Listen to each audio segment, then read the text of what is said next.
You know, after University of Pennsylvania, you came to Stanford. So I was just talking to you, you didn't even get to attend a class, and you started Zip2.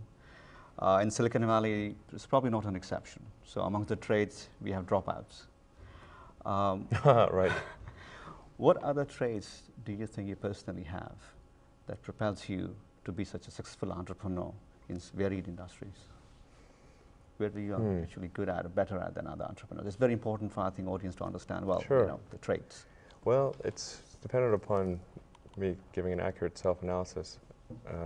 It's difficult to do self-analysis, you know. Once you're sort of too close to yourself by definition. But I think, well, people do not think critically enough. I mean, critical thinking is a skill in short supply, where people take too many things as, they assume too many things to be true without sufficient basis in that belief. It's very important that people closely analyze what is supposed to be true and try to build up, try to say, let's analyze things from first principles, not by analogy or not by convention. If you assume things are true by convention, which is actually what most people do, then it's difficult to gain insight into how things can be bettered. So, you know, in any argument or any sort of train of thinking, you want to make sure that the underlying premises are valid and applicable, and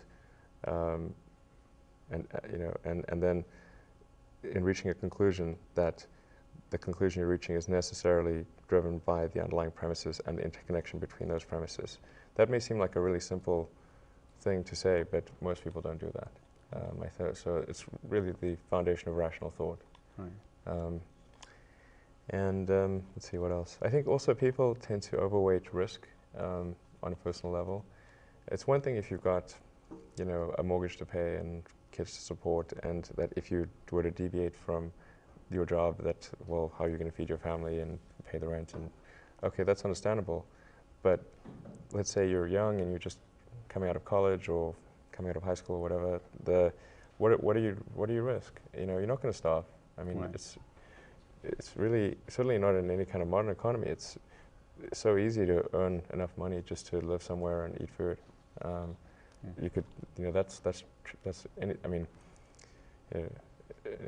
very easy to do. So I don't know what are they afraid of? They're mostly afraid of failure, I think, or but people should be less risk averse when there's not much at risk. You know, you're a young father, 5 kids, 3 dogs. 2 dogs, actually, yes. How do you find time when you do find time, how do you spend quality time with your family? I mean, 5 kids, it's not easy. Well, it tends to be different things with different parts of the family. With my wife, we like to go out to movies, go out to, you know, if there's try a new restaurant. I love food. I love food too much. I love Indian food, by the way. I love it. It's great. Any particular dish you like from Indian food? Well, I like masala? I mean, I like yeah, it's sort of a little cliche, but I like it all. You know, I was in India actually last year because India hosted the International Astronautical Congress.